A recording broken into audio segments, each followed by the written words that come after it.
Hey gardeners, whether you're just starting out or have been gardening for years, having a strategic planting plan is essential for a successful vegetable garden. In today's video, we're diving into how you can use online apps to help you design your garden layout, understand the characteristics of your seeds, and discover what plants work together and which ones to avoid planting side by side. Let's get growing. Good morning gardeners, Florida Garden Gal here today, and I'm going to start planting my September garden. Today is the last good planting day by planting by the moon, and you know I like to plant by the moon because I think I need all the help I can get in being successful. So we're going to plant today, and you might be wondering if we're planting, why is she holding a notebook? Well, here's why. Last night I discovered a great app called Planter.garden, and you can go on there and you can create your beds and you can choose what plants you want to plant in each bed. So I made a graph of each one of my raised beds and put in the icons and the pictures of what I'm going to plant in each bed. Now, I've not traditionally been the one who went to this much strategic planning on my garden, but I want to be successful. And I've learned that there's certain things you need to know in order to be successful.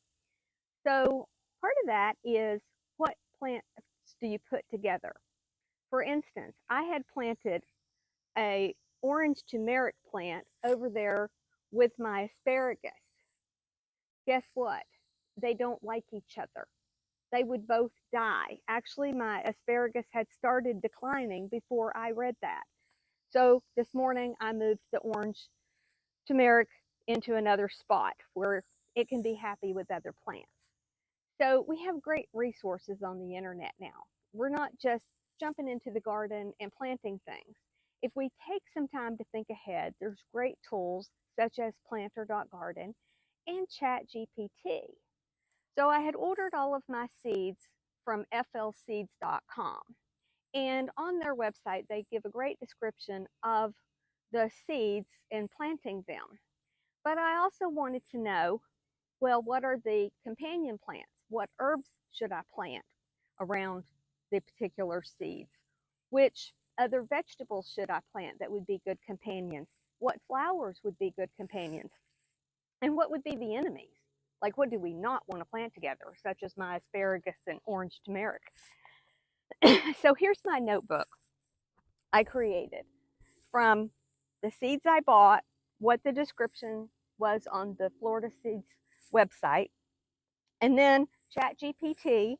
I would ask ChatGPT, what herbs are plant companions for arugula? What vegetables are plant companions? What flowers are plant companions? And what are the enemies? And I put all of that here. So as I was sketching out my garden design last night on Planter.garden, I was able to refer to those notes and make a plan of what I could plant together. So I'm really hoping this is going to help me be more successful in my garden this year, and hopefully it will help you be successful in your garden too. And if you have any tips you'd like to share so we can all be successful, that'd be great, because we are a gardening community and we love to help each other out and help each other grow in our garden. So that's today's plan. Plant the September seeds and plant the things together that go together. Happy gardening!